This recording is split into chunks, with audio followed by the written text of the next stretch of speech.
Bienvenidos amigos a La Voz del 21. Su entrevista dominical de esta semana será con Pedro Yaranga, analista, profesor y experto investigador en temas de narcotráfico, de terrorismo y sobre todo conoce la sociedad peruana, ¿no? El profesor Yaranga con su experiencia. Profesor Yaranga, ¿cómo está?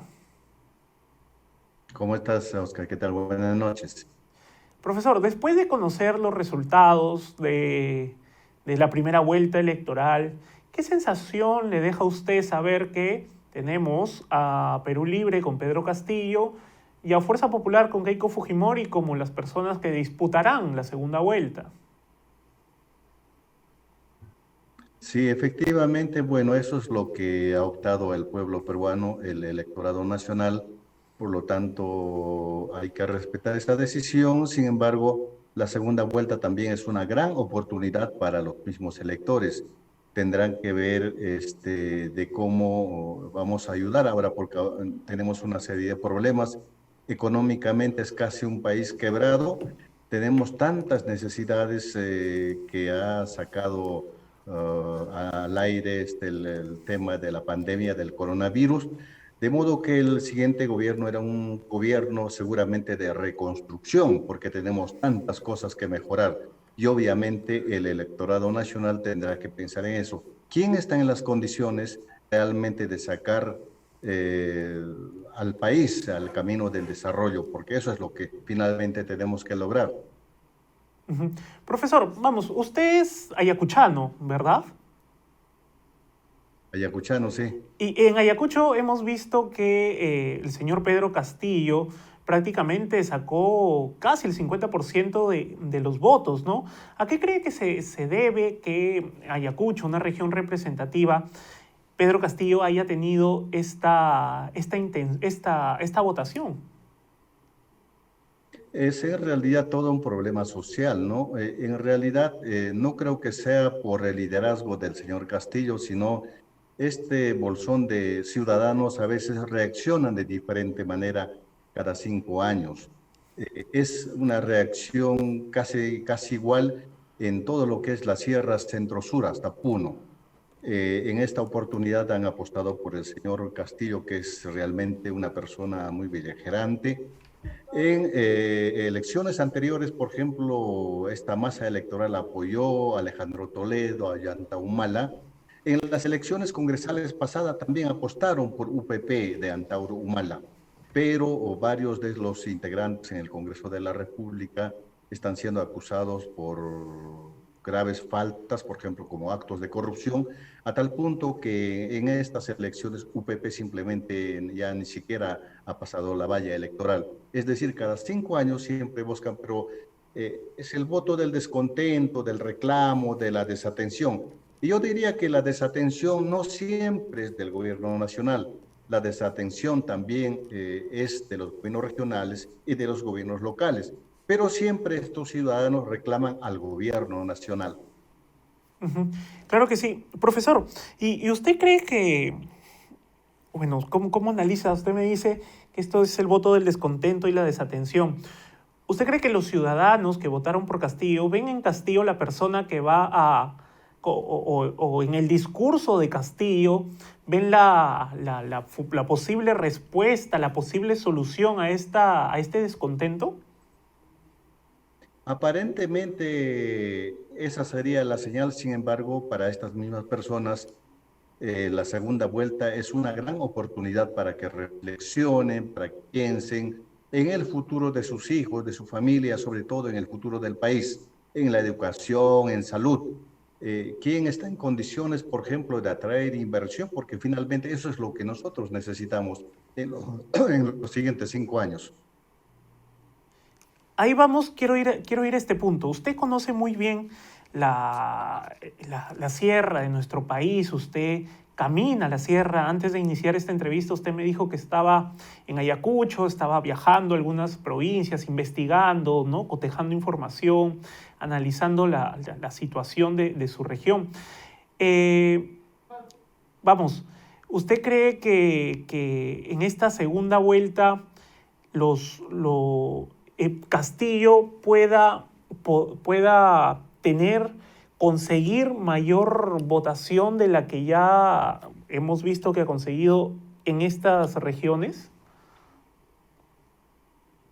Eh, Probablemente es la intención del señor Castillo, porque él quiere ganar, recomendar a los que revisen, que comparen ambas propuestas, tanto de la señora Keiko Fujimori y del señor Pedro Castillo, y luego, tras haber comparado estas propuestas, reflexionen, luego voten por cualquiera de los dos, ¿no? Porque realmente tienen que pensar en sus familias y en el futuro del país.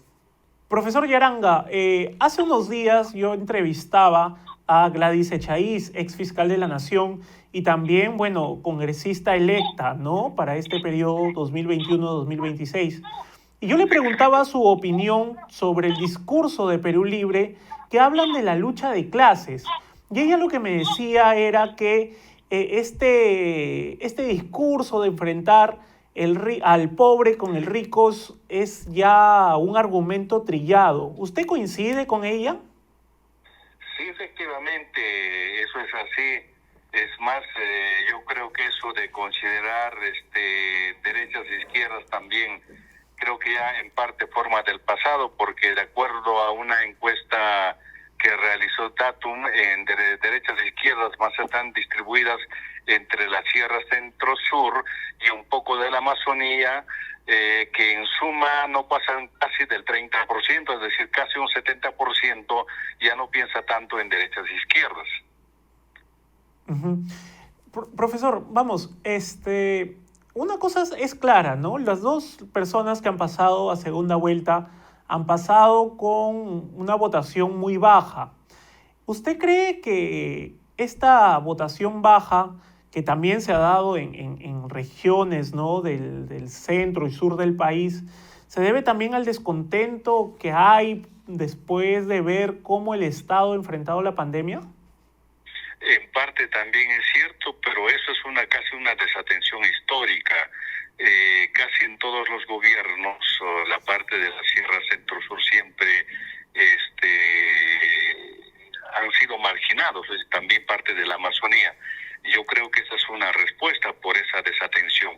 Al mismo tiempo, también la desatención viene de los gobiernos regionales y los gobiernos locales, ¿no?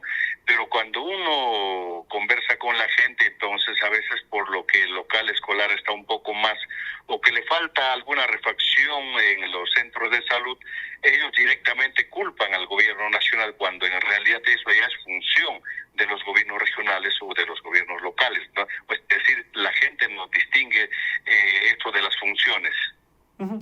Y entonces, profesor, si vemos que, claro, la gente culpa al gobierno nacional, ¿por qué cree que el discurso de Castillo de que el Estado, en un eventual gobierno suyo, este Estado empresario que mejoraría las condiciones de vida, ¿por qué cree que entonces este discurso en donde el principal eje, ¿no? central de Pedro Castillo para generar desarrollo en la población va a ser a partir del Estado y lo que pueda rendir el Estado? ¿Por qué cree que ese discurso llega a calar en una población que efectivamente ve al gobierno central como un ente ineficiente? Claro, lo que pasa es que el señor Castillo tampoco sabe cómo funciona el Estado, cómo es la gestión pública. Entonces, en esa deficiencia, él obviamente aprovecha, entonces a la gente bombardea con esas ideas en la creencia de que todo debe solucionar desde arriba. Y los gobiernos subnacionales simplemente no son responsables, o sea, los gobiernos regionales y los gobiernos locales. Y en la mayoría de los gobiernos regionales y locales están precisamente gente de izquierda y los procesos por actos de corrupción. Eso no distingue el electorado nacional, pero sobre todo es parte de la Sierra Centro-Sur. Uh-huh. Está bien. Profesor, creo que se cortó la última parte, no lo llegué a escuchar, la última parte. Entonces, lo que pasa es que el discurso que tiene el señor Pedro Castillo es un discurso facilista, Ajá. pero sin ningún sentido real. porque él desconoce tantas cosas de cómo funciona la administración pública, de cómo hay que administrar el país o cuáles son las funciones, por ejemplo, de los diferentes ministros. En ese sentido, obviamente, también la población cree en ese discurso, gran parte de esta población bastante deficiente, entonces cree, pero llegado a la realidad, obviamente, esas cosas van a cambiar. Uh-huh. Profesor, ¿me escucha bien? Profesor Yaranga. ¿Hola? Profesor Yaranga, ¿me escucha? No te escucho, hermano. ¿Ahí me escucha? Ahí te escucho, sí. Ya, perfecto. Bien, a ver, quiero preguntarle, usted recorre el sur, el centro del país.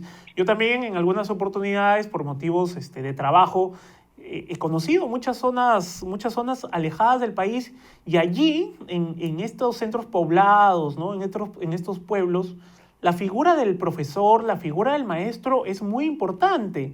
Quizá es más importante que cualquier otra profesión, ¿verdad? No sé si usted coincide conmigo. ¿Qué figura, qué papel cree usted que cumple el maestro, el profesor en los centros poblados del país?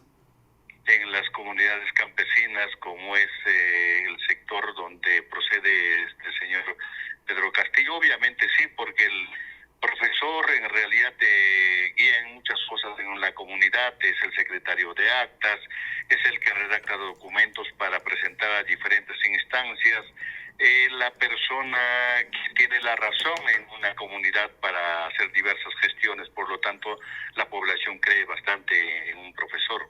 Anteriormente era en el policía, ¿no es cierto? Pero no tenemos tantos policías, tampoco tantas comisarías. Y en los pocos que tenemos, obviamente tampoco ya los policías ejercen esa función que ejercían hace muchos años, por ejemplo, como decía la Guardia Civil, entre otras, ¿no?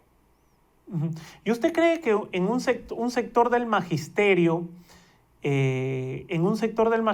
hay profesores que trascienden esa línea y tienden a realizar actos proselitistas o a realizar política, hacer política en las comunidades donde están?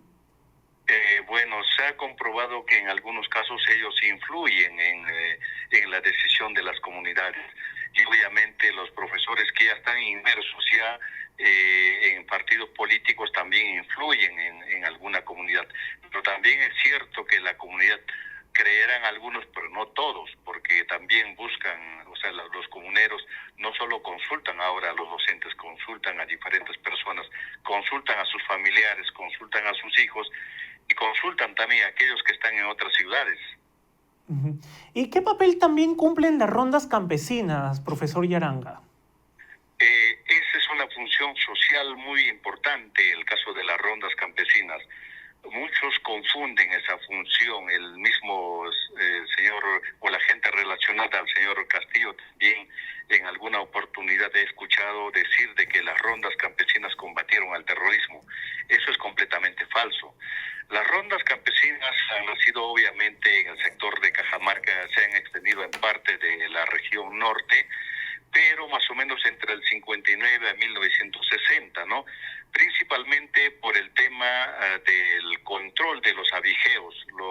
La ganadería crecía, pero también se incrementaban los abigeos que se llevaban los ganados.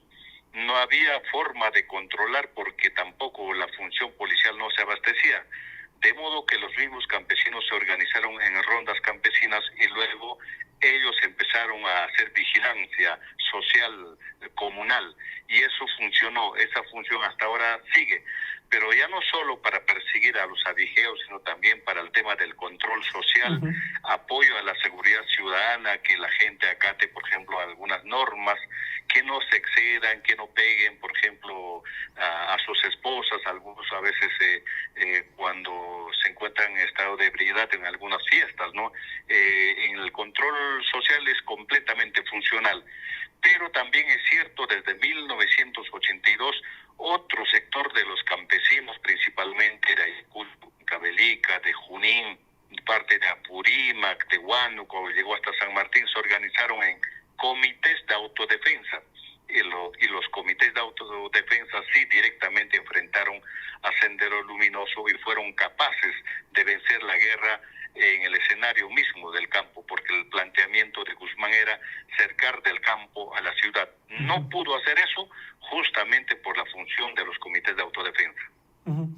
Profesor, le preguntaba tanto por los maestros, ¿no? y por las rondas campesinas, porque el señor Castillo ha tejido su plataforma política alrededor de estas dos figuras importantes, ¿verdad? En las regiones de nuestro país, el profesor y el rondero. Son personas de autoridad en muchas provincias de nuestro país. Entonces, usted, analizando al señor Castillo, ¿usted cree que el señor Castillo está usando a estas dos personalidades de manera auténtica o es solo un uso político calculado? ¿Cómo lo ha analizado usted? Tiene varias cosas. Por ejemplo, en el aspecto de las costumbres andinas he notado algo. En las comunidades campesinas, es decir, el mundo andino, la ropa también juega una función especial, principalmente el sombrero. Y el sombrero se respeta, o sea, el sombrero protege de la lluvia, protege del sol, pero también cumple funciones bastante especiales dentro de la comunidad. El campesino que ingresa a la iglesia se saca el sombrero. El campesino que ingresa a una reunión se saca el sombrero. El campesino que es invitado a algún local especial se saca el sombrero. El campesino que se encuentra con una autoridad, con algún desconocido, saluda, pero para saludar no se saca el sombrero, simplemente hace una ligera inclinación de las faldas del sombrero. Eso es un saludo, es decir, ese es el uso social del sombrero. Pero la gente que no sabe qué cosa es el sombrero, entonces se pone el sombrero, y eso ha pasado también con muchos congresistas. Entonces ingresa al Parlamento con sombrero, ingresa a una reunión con sombrero, ingresa a una iglesia con sombrero. Eso es lo que ocurre con el señor Castillo. O sea, él, creo que hasta para dormir tiene sombrero puesto, cosa que no es una función real en las comunidades campesinas. Entonces, podemos hablar que el señor Castillo está usando ciertos aspectos y características del hombre andino para él mostrarse como tal, para mostrarse como tal. Eso es lo que noto, porque, o sea, un hombre andino, campesino, no, o sea, el sombrero es parte de su vida, pero el señor Castillo no lo está usando de esa manera. Yo asemejo al uso que da el sombrero del señor Castillo a aquellos congresistas que llegan, que son elegidos y pretenden ser representantes de ese sector olvidado, entonces usan. Entonces usted va a ver en el Parlamento usando sombrero cuando realmente el campesino no haría esas cosas, salvo aquel que finge, ¿no? O salvo que le digan, pues, por ejemplo, en una conferencia de prensa le digan, ustedes tienen que estar puestos con los sombreros, entonces, pero para esas funciones específicas. Pero realmente, de acuerdo a la usanza andina, no es así. Claro, claro que sí. Le preguntaba esto, vamos, porque a muchas personas en Lima, personas que no conocen cómo es la realidad en nuestras provincias, en las provincias del país, caramba, ven al señor Castillo con sombrero, lo ven con una palana y ya inmediatamente se crean o creen que este señor de verdad es una persona que sale de abajo, que es una persona, me estoy refiriendo a Castillo, que es una persona de limitados recursos, y parece que no es así, ¿verdad, profesor Yaranga? Porque yo le comento. No, él no es de limitados recursos, él tiene una vivienda, su vivienda es bastante grande para el sector donde está él. No tiene. Y en cuanto al protocolo, porque eso lo que le digo, el uso del sombrero es parte del protocolo, porque en el mundo andino también existe un protocolo. Entonces, cómo vestir en una fiesta, cómo ingresar a una reunión, cómo saludar al mayor, cómo saludar a las autoridades. Y en ese papel se utiliza el sombrero. Por ejemplo, en la parte de la costa, los chalanes, por ejemplo, utilizan, entonces ellos saben, por ejemplo, cuando cabalgan un caballo, saben cómo saludar, por ejemplo, con el sombrero. Es diferente el uso del sombrero en la costa que en la sierra, ¿no? Claro que sí. Y aquí voy a otro punto, ya al punto del maestro. Cuando lo vimos en Lima, al señor Pedro Castillo, cuando se hizo conocido, el señor Pedro Castillo no usaba ninguna de estas, ninguno de esto, el sombrero, ¿verdad? Él no usaba específicamente el sombrero. ¿Usted lo vio con sombrero acá en el 2017 cuando él fue el representante de las marchas del CONARE SUTE? No, absolutamente, ni el sombrero ni el poncho, que son dos elementos fundamentales en el protocolo andino. No lo he visto. Recién ahora en la campaña electoral él se ha visto obligado a usar el sombrero, pero lo está usando pues no de la forma como utilizan los campesinos, que saben realmente utilizar el sombrero. Uh-huh. Profesor, ya que le hablaba del CONARE y usted conoce muy bien estos temas, ¿usted le puede explicar a nuestro público qué es exactamente el CONARE SUTE?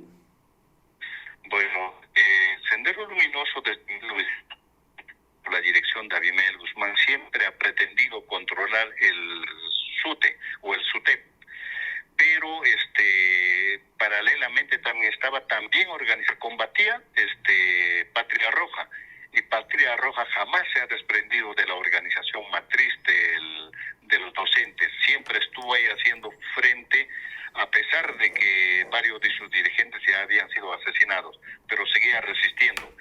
Pero en el 2003, más o menos, ya Sendero, gran parte del sector de Sendero Luminoso, sobre todo la gente cercana a Guzmán, después de la detención de Guzmán, empiezan a ver los brazos políticos del Movadef, ¿no?, para expandiendo y continuar conquistando más apoyo en la juventud.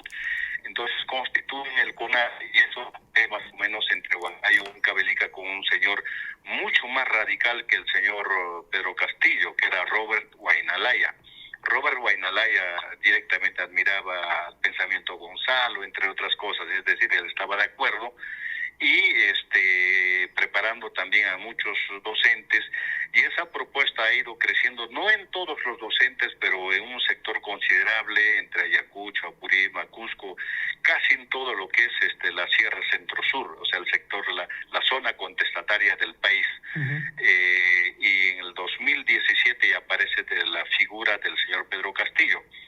Pero si seguimos esa línea, entonces probablemente que el señor Pedro Castillo ya ha sido preparado desde mucho más antes, porque obviamente el sector dominado por el Movadef, ellos se someten a elecciones, pero no designan a cualquier docente, ellos designan a aquel que siga la línea partidaria, porque esta es una organización de fachada del partido. Uh-huh. Por lo tanto, en el función completo de la palabra, ellos no eligen, ellos imponen. Entonces han impuesto al señor al Pedro Castillo para que represente a este sector del magisterio. Y obviamente la gente del entorno del señor Castillo, hemos visto en las diferentes fotografías en la Plaza San Martín, en los lugares donde se concentraban de noche, entonces era gente relacionada al Movadef de ambas alas, porque dentro del mismo Movadef existen dos alas. Existe una ala radical, de aquellos que siempre sueñan en algún momento de retomar las armas y que no creen en las elecciones. Uh-huh. Ese es un ala. Y la otra ala es el ala que busca llegar al poder a través de las ideas, pero manteniendo el pensamiento Gonzalo, ¿verdad? Por supuesto, pero también es una parte de una táctica para ellos en realidad de pretender participar en las elecciones, porque finalmente Sendero no cree en las elecciones. Uh-huh. Ellos que piensan conquistar el poder a través de las armas, o sea, a través de la lucha armada. Sin embargo, toda esta propuesta cambia el señor Vladimir Cerrón. El señor Vladimir Cerrón tiene un tuit de 2016 cuando se refiere a Venezuela y dice que la derecha equivocadamente piensa de que debe renunciar Maduro. Y él dice, la revolución, o sea, para ellos estas elecciones es una revolución. La revolución no va de paso, la revolución se va a quedar. Es decir, lo que ellos piensan es tomar el poder y luego quedarse en el poder. Claro, el señor Vladimir Cerrón es el dueño del partido, es el dueño de Perú Libre y ahora lo hemos visto muy activo, el señor Cerrón, ¿no? Prácticamente él parece el candidato presidencial. ¿Usted cree que realmente el soporte ideológico de Pedro Castillo se lo da el señor Vladimir Cerrón? Sí,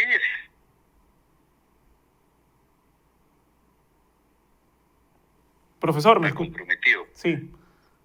Que está muy comprometido, por ejemplo, por actos estos de subversión, pero más relacionado al tema de los remanentes de los Quispe Palomino. Ahí tiene él una persona de su entorno que tiene un proceso abierto por haber visitado a los Quispe Palomino y haber recibido presuntamente varios encargos, y eso dicen los colaboradores eficaces. El señor Guillermo Bermejo, estamos hablando. El señor Guillermo Bermejo. Electo entonces, congresista, electo congresista, ¿no?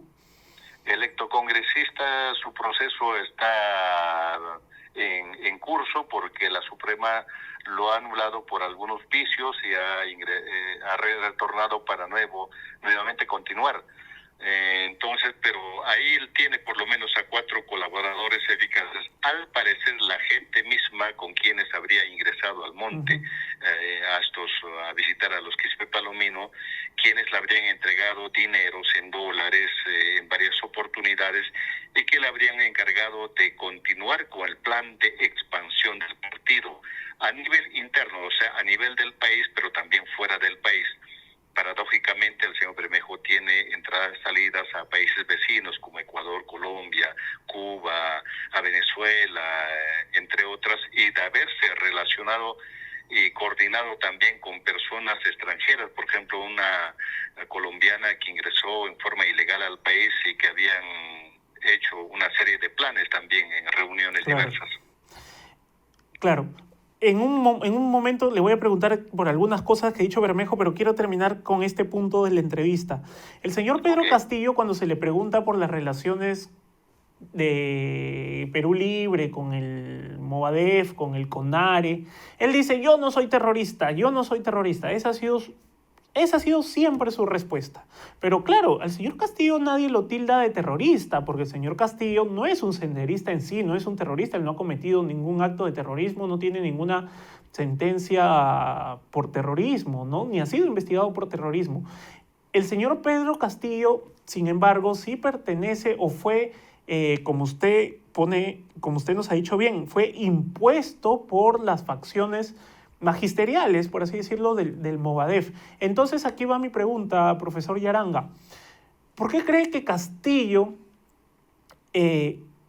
usa siempre el término terrorista para no responder por los nexos con la facción radical del magisterio? Porque él responde por el lado que le conviene a él. Y el lado que le conviene a él es sentirse una persona ofendida desde arriba, desde el poder, y atacado por los grandes medios de comunicación. Entonces, y así entonces él pasa pues como víctima. Entonces eso es lo que perfectamente él está utilizando. Y al parecer en el proceso de la primera vuelta de las elecciones eso le ha funcionado en parte, ¿no? Claro, Pedro Castillo se victimiza, ¿no? Pero aquí va la pregunta. Cuando algún medio, cuando hemos publicado los vínculos del señor Pedro Castillo con la gente del CONARE, con la gente del Movadef, inmediatamente sus militantes y toda esta red que tiene, ¿no? Porque en el Facebook tiene mucha gente que está constantemente ahí publicando y atacando. Hablan de terruquear. Lo están terruqueando al profesor Castillo. ¿Cómo ve usted esa situación y esa forma de responder ante publicaciones de medios de comunicación? Yo creo que en la primera vuelta de las elecciones, en parte, esos términos se han mal utilizado porque en diferentes ataques, por ejemplo, a diversos candidatos, no digamos el ataque de los medios, sino entre debates se dieron esos términos, ¿no? Me parece que se mal utilizaron, entonces él perfectamente se siente que él está siendo estigmatizado, atacado, que lo terroquean continuamente y que aparentemente él no tiene nada que ver. Pero sin embargo, si nos remitimos a las fuerzas, obviamente él está unida a un partido político que tiene, no digamos que son actos terroristas, pero sin embargo tienen un partido político que no cree, por ejemplo, en atraer inversiones, ¿no? Que cree de que llegar al poder es para quedarse en el poder y que tranquilamente pueden tomar una serie de bienes y distribuirlos, ¿no? Y que admira demasiado al chavismo. Entonces, obviamente, esas cosas dan mucho que pensar, ¿no? Ujú. Profesor, yo le dije que íbamos a hablar de Guillermo Bermejo y aquí quiero detenerme. El señor Bermejo, ya cuando sabía que había sido electo congresista, él dice en una entrevista que va a impulsar, ¿no? En el Congreso, va a impulsar la salida tanto de la DEA como USAID, ¿no? Que son organismos norteamericanos que apoyan a las fuerzas del orden peruanas en el combate contra el narcotráfico. ¿Usted ve posible, coherente lo que ha dicho el señor Bermejo? En realidad, esos son planteamientos irreales. Bueno, o sea, para hacer eso nosotros tendríamos que renunciar a una serie de convenios internacionales y que producto de esos convenios internacionales nosotros recibimos diversos apoyos, o sea, no solo de los Estados Unidos, porque la droga peruana ya está ingresando en poca cantidad a los Estados Unidos, más está yendo hacia Europa, ¿no? Europa, Asia. Entonces, esas cosas realmente perjudicarían pues, todo lo que viene en gran parte de la inversión del extranjero hacia el país. Uno, lo otro que técnicamente no funciona, pues, ¿no? Por ejemplo, ya no habla porque anteriormente decían vamos a industrializar la coca. Y yo siempre les decía, a ver, industrialicen, a ver, después, a ver, espero que eso sea, esa industrialización sea permanente. Y admiraban mucho al señor Evo Morales. En 14 años, ¿qué cantidad de coca de Bolivia ha industrializado el señor Evo Morales? Bueno, él ha hecho caramelos, ha hecho pasta, una serie de cosas. ¿Esas cosas realmente se han vendido? No, porque es imposible competir con el narcotráfico. Esa es la muestra clara de la coca. Es más, para una real industrialización tendríamos que tener pues, una coca orgánica. Y actualmente la coca que sale prácticamente es no apta para el consumo humano porque está lleno de pesticidas, insecticidas, fungicidas, y por lo tanto eso ya es totalmente dañino para el organismo. El señor Evo Morales en el 2013, cuando revisando los archivos, realizó o hizo precisamente lo que el señor Bermejo dice que va a impulsar. ¿Usted cree que está tomando ese modelo boliviano, de todas maneras lo quieren implantar en Bueno, el país? en su plan de gobierno y en la forma como han planteado ellos y principalmente el señor Vladimir Cerrón también, eso es el sueño que ellos tienen, o sea, expulsar a todo extraño que no es de agrado de ellos y luego ellos mismos pretender a industrializar eso, pero si no tenemos recursos, no tenemos especialistas, entonces, ¿qué podemos soñar nosotros con el tiempo? Continuaremos con el tema del narcotráfico porque esa será la mejor industrialización en cuanto, por ejemplo, al cultivo de la hoja de coca. Seguiremos destruyendo el medio ambiente, contaminando los ríos, matando a las personas y no habremos avanzado nada. Ujú. Bien, profesor Yaranga, ya para concluir, ¿cuáles cree usted que deben ser los planteamientos que Keiko Fujimori tiene que darle al país? ¿Cuál cree usted que deben ser las muestras, las aproximaciones que Keiko Fujimori debe darle al país, exactamente a las regiones del centro y sur, que bueno, en esta primera vuelta hemos visto que no la ven, ¿no?, como una candidata? ¿Cómo ella podría aproximarse a este electorado?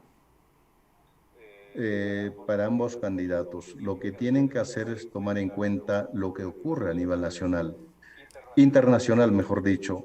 Nosotros tenemos una gran deuda y esa gran deuda es con el planeta. Nosotros en los siguientes años tenemos que reconciliarnos con el planeta. Y los gobiernos tienen que ir por esa línea y ir por esa línea es respetar los objetivos al 2030, ¿no? El desarrollo sostenible. y ese desarrollo sostenible es bien claro, ¿no es cierto? Por ejemplo, el tema del hambre, la miseria, el tema medioambiental, siembra del agua, el tema de salud, educación, que son cosas bastante principales y primordiales, sobre todo para nuestro país. Y para eso, ¿qué hay que hacer? Hay que sensibilizar mucho a la población. Y esa función no solo debe ser pues del gobierno nacional, sino también de los gobiernos subnacionales, como los gobiernos regionales y locales, que muchas veces se desentienden, ¿no? Entonces, ¿qué hay que hacer? Hay que hacer toda una articulación en ese nivel y obviamente también hay que trabajar bastante pues con los docentes, ¿no? Porque el aporte de los docentes puede ser también importante. Y aquí, profesor, no quiero que se me vaya esta pregunta. El papel del gobernador, el papel del alcalde provincial, el papel del alcalde distrital, ¿usted cree que debería ser evaluado teniendo en cuenta los resultados? Porque bien, usted me ha dicho, esta es lo que hemos visto en la primera vuelta es una protesta, ¿verdad?, de un sector importante de la población, pero que no identifica a su autoridad más cercana como el responsable, sino al gobierno nacional. Entonces aquí, ¿qué reflexión deben hacer las autoridades locales, teniendo en cuenta los números que hemos visto? Sí, realmente es doloroso porque yo que estoy en la parte de la región Sierra Centro Sur veo a personas quejarse, por ejemplo, que un local escolar está rajado. Y le digo, ¿y por qué está rajado? Porque el gobierno no nos atiende. Que la posta sanitaria le falta tal cosa. ¿Y quién no los atiende? El gobierno nacional no nos atiende. O sea, es decir, ellos no identifican que esa función ya no es del gobierno nacional, esa función es del gobierno regional, pero cosas chiquitas, por ejemplo, como eso de resanar las paredes que están rajadas o cambiar el techo, ya ni siquiera es función del gobierno regional, sino del gobierno local directamente, ¿no? Esas cosas no distinguen, entonces la gente sigue reclamando al gobierno nacional.